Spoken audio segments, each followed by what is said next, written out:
Hello, welcome to the Analyst Inside Cricket with me, Simon Hughes. And I'm Simon Mann. Very exciting day's cricket today, dominated by the Indian batters, and at the end of the day, a crucial wicket for the Indian bowlers. Crawley getting bowled by a Yorker to the last ball of the day, bowled by Mohammed Siraj. But the game is still fantastically poised, isn't it? No, perhaps not. Well, it's a very good question. I have felt that India are winning this game, have been winning this game for quite a long time, and I still think they are, and I still think they will win this game. England are one down, they're effectively two down with the Chris Wokes situation, and also as well, I still think there's enough in this pitch for the bowlers. And I spoke to Yashasvi Jaiswal at the end of play today, and I put it into his mind about Edgbaston, England chased 370 on the last tour, Headingley this tour, and he just said it's not a good pitch for batting, and it's difficult. There are some balls out there that are difficult. So, and I kind of take that view really. This is not the Headingley pitch, is it? In which England chased 370. There are balls out there. It's a bit easier to bat today, but was that because England only had three sort of tired pace bowlers to keep going throughout the day? Yeah. And we'll talk about that in just a moment. What are the Betfair odds at the moment? Well, the way the game has changed today, at the start of play, it was 48-49, so it was beautifully poised. We said last night, a fag paper between the teams. When India had got to 396 all out, so a lead of 374, it was back to 63 India, 37 England. Now, with England's opening partnership got to 50, 50 for none, I think it would have been England maybe marginally favourites. But now it's 46 England, 52 India. So India have shaded it. Other odds might be saying India are a bit more favourites than that, actually. But the thing is, just to put it in perspective, they chased 372 at Headingley, as you say, a different pitch. Their highest ever run chase is 378, and this time it's 374. It's tough. It's going to be tough, but India don't have Bumrah. That's all I'll say. Yeah, they don't have Bumrah, but they could end up winning two matches. The two matches on tour without him. Just because he's there doesn't mean to say he guarantees them victory. And we saw that in the previous Test match. The one at Headingley, for example. Look, and he didn't play at Edgbaston, and they won that match. I feel the size of England's task is bigger than Headingley, is bigger than Edgbaston. Although there was something in the Edgbaston pitch, actually. I remember there was some uneven bounce. When England had that incredible run chase with Root and Bairstow's fantastic partnership, I just feel the degree of difficulty for this one is higher. I might be proved wrong. England might get close, but I'd want to be in India's position. I think the Wokes injury, Chris Wokes injury, which is really sad for him and disappointing for England, I think has such a big bearing on this Test match. And I think if England had four pace bowlers out there today, I think they would have restricted India to fewer, and the chase would have been a bit more straightforward. But it's a big moment in the game. India have taken their chance, and I think they'd be pretty happy with the position that they've reached today. And therefore, and with the wicket at the end there, I think that they've got a good chance of winning the game. Yeah, Wokes actually is a key man with the bat, of course. Coming in at number 8, he could be a key man. He might still have to bat, of course, with one hand. As we put a picture up the other day of Malcolm Marshall batting with one hand against England, didn't we, many years ago, and scoring a few runs. Obviously, it doesn't want to get to that stage, really. Of course, what is key is that in that Headingley run chase, England put on 188 for the first wicket, Crawley and Duckett. This time only 50, and also there are more balls doing stuff, but I don't know. I don't know. I think. So you think what? So I think my odds. We've heard the Betfair odds. I don't see it quite as close as that. How do you see it? Do you think England got a reasonable chance? I think they've got a reasonable chance. I think not having Wokes at number 8, funnily enough, is quite key. So that's why the odds are in India's favour. But those bowlers have done a lot of bowling. Mohammed Siraj, who was tremendous again tonight, but he's bowled 150 overs in the series now, which is nearly the most. Wokes had bowled over 160 of the seamers, so he was the most hard-worked of all. But Siraj not far behind. They've only got 3 seamers. I don't think the spinners are going to have much influence. What an innings by Washington Sundar. We'll talk about that in a minute. But I still think England, with Smith coming in at 7, and very good players before that have got a chance. Fast outfield. The bowlers are going to get tired. The first 20 overs will determine whether England have a chance. If they lose 4 wickets in the first 20 overs, then obviously they're struggling. How much do you think the pitch changed today, or was it just one of those, it was kind of in our head because it's the third day and it was dry and therefore it had a chance to dry? Do you think it changed a lot today, or compared to the first 2 days? It didn't seem and swing about as much as it did on the first day and a half, definitely. And the batsmen were able to play with a bit more confidence. I mean, obviously England didn't help themselves. A lot of drop catches, weren't there, in the innings? Several key ones, some last night, a couple today. So if you take your catches, you're going to bowl a team out for under 300, I'd say, on that pitch. But that's a big if, isn't it? And both teams have struggled to pick the ball up in the series generally. Edges have come flying at various heights, at various speeds. Slip catching is not an easy art, and there'll be slip catches tomorrow. If India grab them, maybe they'll bowl England out. But I think it is beautifully poised. Yeah, or you could just hit the stumps like Mohammed Siraj did in the last over. It was a brilliant bit of cricket, actually, wasn't it? Because he set the man back. I mean, Crawley was trying his sort of semi-delaying tactics again. Nice reaction from Shubman Gill at slip, sort of smiling away as if to say, yeah, I know what you're up to and I'm not going to get sucked into saying anything this time. And then set the fielder back. So good bit of strategy there by India. Set the fielder back for the potential bouncer and hook, and then pitched out and bowled a Yorker, the old bluff, as we fast bowlers used to call it. Yeah, I mean, that didn't have anything to do with the pitch, did it? It was just a clever piece of bowling, and well executed. Perhaps Crawley didn't play it that well. No, it's funny actually, a funny light, but you can see behind us if you're watching on video that the bright light on the pavilion there, and at that last over, the bowler is running in from the far end in bright sunlight, and the pitch is in darkness or shadow, and so it's a weird sort of light. I remember actually facing the bowling at Lord's at the end of the day when it was bright light on the pavilion, and it sort of blinds you almost looking up towards that end behind us, and then suddenly you've got to look down into the darkness of the ball and the dark ball. So a little bit of sympathy for Crawley there, but brilliant cricket by India, and brilliant cricket all day by them, really. From the moment Jaiswal set off in the morning, 50-odd not out, and played scintillating innings, and obviously the star of the day in many ways, Akashdeep, the night watchman. Yeah, massive bonus for them. But then England had, you mentioned the drop catches, England had their chance and they dropped him at slip on 21. Zak Crawley, another one going down. It should have been taken, and that cost them a lot of runs, and also not just that, but a lot of effort as well. I mean, it's so psychological, and it's because it's the night watcher as well. It just drains you, doesn't it? Because he's the guy you want to get rid of, get the proper batter in, so you can have a go at him. And when you're still fresh and when the ball's still relatively hard, but they drop him. I mean, he makes 66. I mean, they loved it on that Indian balcony, didn't they? It gives you such a massive lift. And he played really. He sort of toughed it out and played his shots as well. He set his stall out right in that first over, didn't he? England bowled Jacob Bethel for the first over so they could switch the bowlers' ends. And Akashdeep said, all right, I'll take it on a bit. He hit a 4, he went for another one, scuffed a 2 out to deep mid-wicket, and that kind of set the tone for the day. And I suppose the drop catch kind of set the tone, or continued the tone for England as well. So I just felt after that first hour, I think they scored like 52 runs in the first hour for the loss of no wickets. I thought England are going to be chasing 400 here, or they could be chasing 450. In a way, they did reasonably well to keep it down to 370, because the game could have got away from them. And I think we should actually we praise India's batting, and Sundar was excellent, wasn't he? And Jaiswal gutsed it out. He played some shots, but he also played kind of like within himself as well, and worked really hard. And you spoke to him afterwards, and I mean, how does he assess the pitch generally? Well, he just, as I said at the start of the podcast, he said there is it's not, it's quite a difficult pitch. There's a ball with kind of like, I suppose he would say the that. Vernacular being, played, mate, 100. I got 100 on a difficult pitch, but we can all acknowledge that it's not a straightforward surface.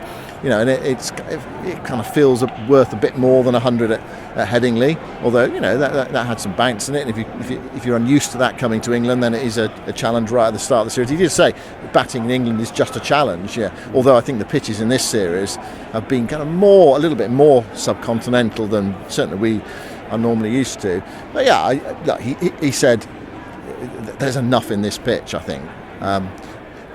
he didn't do what Washington Sundar did before the final day at Lord's, which was saying, we're going to win this game. No, and I spoke to Josh Tongue as well, and I think he was really, remember before the last day at Headingley, with England's run chase at Headingley, he said he was really confident England were going to win. He didn't quite go that far this time, but he said, we've got the players, we can be successful in this game. Kind of like you, Ozzy, really. I tend to think of myself as kind of a hard-headed realist, and you're a bit I'm hard. Yeah, you're exactly. That's well summed up. You're the romantic. You're thinking, is it possible for England to do this? And I'm sceptical about their chances of doing it. I'd say I'm an optimist. But I mean, in a way, I think actually India deserve a 2-2 scoreline at the end of the series. So in some ways, I actually hope India do bowl England out. I mean, as an Englishman, I want England to win, but from a sort of detached point of view, if I were impartial, from natural justice or impartiality, I think India deserve to be 2-2, and I think it's wonderful for their cricket with their younger players coming through to experience this and see how hard it is to win in England. But even to get a drawn series would be a tremendous result for them, actually. Yeah, I mean, you can see the closeness of the series, but I mean, look, for example, 3 test matches, the first inning scores have been so similar. 6 runs, level in one of the games, and then 23 runs here. They've been real sort of tight arm wrestles for a long time. The one game that India really did dominate, Edgbaston, where England put them into bat, and that, even Brendan McCullum afterwards said that wasn't the right decision. I think we probably got that a bit wrong. He said, I think you either get it wrong or you don't. It's a bit wrong, but there we go. Yeah, that's kind of like couching it, saying, I'm not sure about that. That was the one game, but then England missed the opportunity to bat out for a draw, like India did at Old Trafford.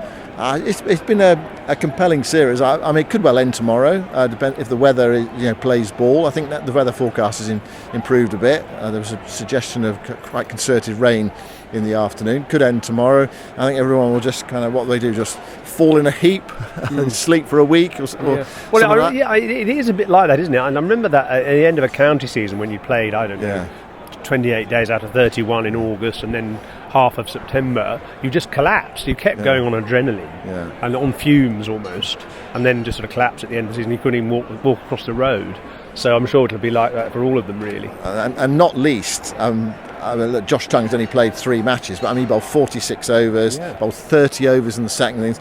Gus Atkinson, hasn't bowled a lot this summer, but he put in a massive effort as well. But 3 seamers just rotated. They only bowled 3 or 4 overs of spin. There's 8 overs of 88. I think it was something like that. So 80 overs of seam for 3 bowlers. Yeah. I mean, that's a heck of an effort. So I think you can say well played India, but also congratulate England for what they've done today. Just be able to keep going, really, because I suppose they did have the finishing line in sight. So you've got that to aim for, and you've got a pitch in which you can make something happen. It's not like bowling at Old Trafford, say, where it just feels like a road and it feels like a thankless task. At least there is something to encourage you as a bowler. But I thought great effort from them to keep on going, just keep putting it in. I thought Josh Tongue, encouraging, really. Later on, we're going to talk about England's options for Australia, and where we see their pace bowling options as we move towards the end of the series. But I thought it was encouraging. I just think they just didn't have the backup of JV Overton, short of a gallop, kind of did his best. Blows hot and cold a bit, doesn't he? But, look, he's not in the top sort of half a dozen. He is in McCullum's eyes. I mean, Brendan McCullum really likes him. Yeah. We'll talk about that in the second half, actually. But I mean, just to finish on Josh Tongue, what was quite nice, I've written about him today actually in the Sunday Times, and what's quite nice about him is that he started the match with that terrible over, didn't he? Which went for 12, and it was I described it as replicated only by a cross-eyed javelin thrower. That's the only possible explanation for that wild over. We'll put it on the video, actually, the tracks of all the balls. It looks like a paintball gun that's gone completely wrong, or sort of epileptic or something. I mean, absolutely mad. But he's recovered it, and he actually bowled reasonably in that first innings, and he'd taken 5 for today and kept going. And in fact, in his 30th over of the day today, or 30th over the innings, he was bowling 92 miles an hour. Yeah. He likes his rabbit pie, doesn't he, the tail enders, but he was bowling pretty quick, and he's bowled some unplayable deliveries in the game. Just needs to kind of, find a bit more consistency, but, I thought he bowled really well and kept going very well. No, if a team are 125 for 5 off 30 overs, you accept that, don't you? And that's what he has produced individually.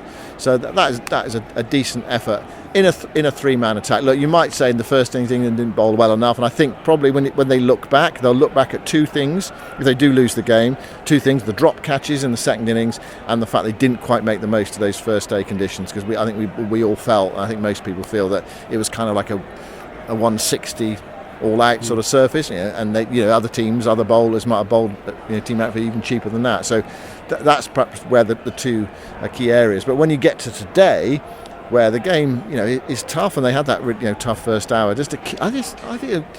Look, I suppose you said they're being paid, they're playing for England in front of 30,000 people, but even then sometimes it's hard to sustain it, and I think they did manage to sustain it. There can be no criticism for any of the 3 pace bowlers. They really put it in, had a go, and they're up against some decent players. Yeah, and actually, just to highlight a couple of Indian players, so Jadeja, another 50. In this series, he's averaging 316 in the second innings, because that was the first time he's been out in the second innings. So 316 runs for once out in the second innings of the matches. And Washington Sundar, we mentioned Akashdeep, but Washington Sundar, after a rare failure by Shubman Gill, trapped LBW, good delivery from Gus Atkinson. The performance of Washington Sundar just added the icing on the cake, didn't it, at the end? I mean, some fantastic striking with tired bowlers, flogging them over the distant boundaries a number of times, but just with amazing panache and style as well. And the sound off the bat, I mean, he hit one over there towards the sort of Ken Barrington Centre, which was almost as big as Chris Gale off Brett Lee in about, 2004 or something. The go one went on the roof. Yeah. But it's made the same sound, and it was heading for that Archbishop Tennyson's school as well. So, absolutely fantastic hitting. Don't tell me it was going to land in a bus and it would end up in central London, hit into central London via a bus. Look, do you think Sundar should bat higher? Yes, and I think he will. He's bound to. He merits a place in the top 6, undoubtedly, and probably Jadeja might slip down to 7 eventually. I mean, he's done well as well, but I think Washington Sundar's got more shots somehow, and he's a genuine all-rounder, isn't he? Brilliant. Yeah, no, he's had a big impact actually. Yeah. I'm not short of confidence either. No, well, of course he said that he made that comment, didn't he, that got England a bit riled up at Lords on the final day, saying we're definitely going to win this match, no trouble at all. And of course he got out cheaply, didn't he, in that run chase, and that cost India dear. But he's come back well, and he's given India a chance tomorrow, most definitely, of squaring the series. So for our Betfair exchange today, we thought we'd talk about England's bowlers and who we think might be most suitable for being picked for the Ashes in Australia, looking at some of the stats here. Josh Tunn we've mentioned already, 19 wickets to 29 in this series, so joint leading wicket taker at the moment with Mohammed Siraj. Siraj will probably go ahead tomorrow. 19 wickets at 29, so a pretty good performance that, and some good batsmen in there, although he has helped himself to some tail enders as well. Ben Stokes is second wicket taking wise for England with 17 at 25, so obviously he'll, given his fitness, he's obviously going to be playing. And then what about the rest? So Chris Stokes has 11 at 52. Well, we know that he's not going to be fit for the Ashes, sadly. Shoaib Bashir, 10 wickets at 54. He's going to probably be on the tour. Jofra Archer, 9 at 28. So, again, he's pretty much a certainty.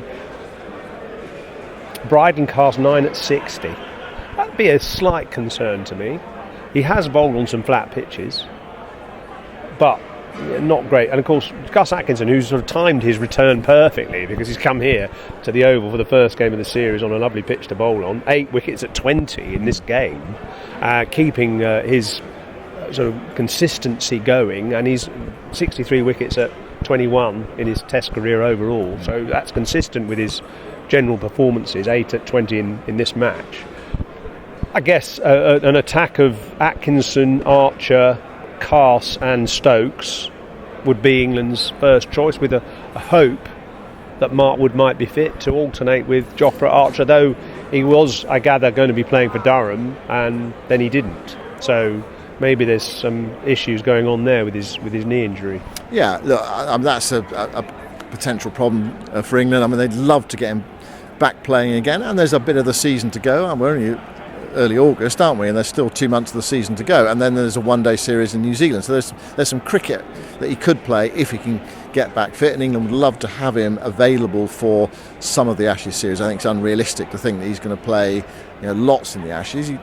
To me, it seems like England probably need to take, a kind of a battery of maybe pace six bowlers. Well, I think because their Lions are going to be there at the same time. Well, that's the thing. So they can have those bowling reserves there, primed and ready to go. And the series is there's some back-to-back games towards the end, but there's a bit of space at the start of the series, first and second test, and then the third test. And I think there's a feeling that Australia might have done that so they can rest their bowlers as well, because of course they've got those the big three that they want to keep going, and by having a rest between the test matches, it gives them the option of keeping them going through the first part of the series as well. So England could do that. So I quite like, from afar, at a bowling attack of Archer, Carse, Atkinson and Stokes, if all those are fit, you think, well, that's not a bad quartet to have, and if you can keep that going throughout the series, then there might be opportunities there for England, to sustain that pressure on Australia's batters. But are they going to be fit? Are they going to be able to play all the matches? But then you've got Josh Tongue in reserve. You've potentially got Mark Wood, and then where do you go after that? Well, Jamie Overton played in this game, so presumably he's in the frame as well. How many do you need? Do you need 7, 8? There's others on the fringe who haven't really got much of a look in this summer. Matthew Potts, and then there's Sam Cook, who they seem to have picked once and then discarded. He might have actually bowled. I think he would have bowled well. Bowled quite well. Well, I think he would have bowled well first day. He might not have bowled quite so effectively in the second innings, but. To me, Jamie Overton just isn't quite right. He's got lots of huff and puff and sort of enthusiasm, but just hasn't quite got the quality for me. He doesn't bowl consistently. Also, when he swings the ball, he did bowl a couple of good balls today, and he got a couple of wickets. But I think that his swing goes early, and you can sort of see it. And I think he's just not quite. He hasn't quite got the quality, the international quality, to be a frontline bowler. Yeah, you can come in for the odd match here and there, but I wouldn't take him to Australia personally. I just don't think he's good enough with bat or ball to justify that standard. Well, what it depends on is how many you want in your stock, doesn't it? If you think that, I prefer Potts personally. Yeah. I think Potts has got more. He keeps going. He's more consistent. But why isn't he? He doesn't rely on swing, which I don't think Overton does that much with the ball. He swings it, but it goes early, and I don't know. I just think Potts is a bit younger. I don't know. Just he's more of a kind of willing workhorse in a way. Why is he not around the squad then? Yeah, no, sure.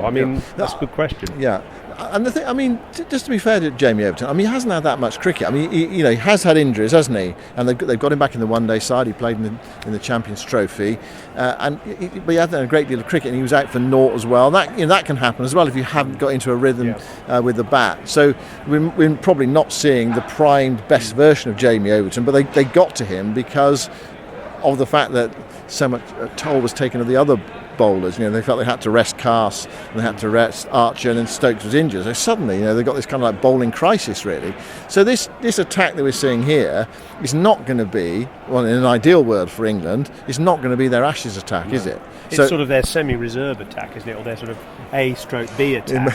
It might be the attack they end up playing in Sydney, but whenever else sort of goes down like 9 pins. What I'm quite pleased to see was Atkinson recovering his best, because I was a bit worried about him, watching him actually in the winter and also against Zimbabwe. Clearly against Zimbabwe early season he was struggling with injury, and today and this earlier in this match he's looked good. He's looked lively, he's got that pace, he's got that sort of nip, he's got that hostility, he's got that control, he's got that reliability. I really thought he was excellent, and that's good considering he hasn't played at all. He hasn't had any first-class cricket before this match since the Zimbabwe Test, and that's impressive. And Tongue only bowled 20 overs for Notts in one game a couple of weeks ago, so he hasn't had much bowling. And after his horror show with the first couple of overs, he got it together and was quite impressive. So I would be backing him to be part of that group of fast bowlers. Oh, definitely. Well, I think what this game shows, though, doesn't it? I mean, it's not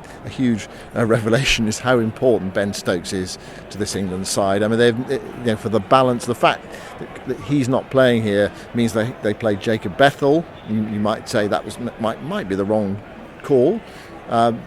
But it's left them short because they didn't even have that holding spinner to bowl some overs today to perhaps rotate the seamers. Not that you really want to bowl a spinner on this pitch, but at least it gives some respite for the seamers. They didn't even have that really because Jacob Bethel is a part-timer. Joe Root, really, I mean, although he's taken quite a lot of test wickets, he's kind of like a semi-part-timer as well, isn't he? I mean, he's a useful option to have, but he's not someone you say, right, Joe, here's the ball, 15 overs, keep it tight, 15 overs, 1 for 44 or something like that, which is what you want. So they didn't even have that in this test match because of the fact that Ben Stokes was injured. He's so important. You feel it's so much rest on him. I mean, we talk about the other bowlers, are they going to be fit? But I mean, is Ben Stokes going to be fit to play in 5 test matches in Australia? I mean, if he's fit and firing and ready to go, then it depends how much he has to bowl, Yeah. In a way, doesn't it? Yeah. I mean, if the other bowlers can stand up and take some of the pressure off him, and he can be that fourth seamer rather than pretty much a frontline bowler. But you have to hold him back, don't you? You have to hold him back from bowling.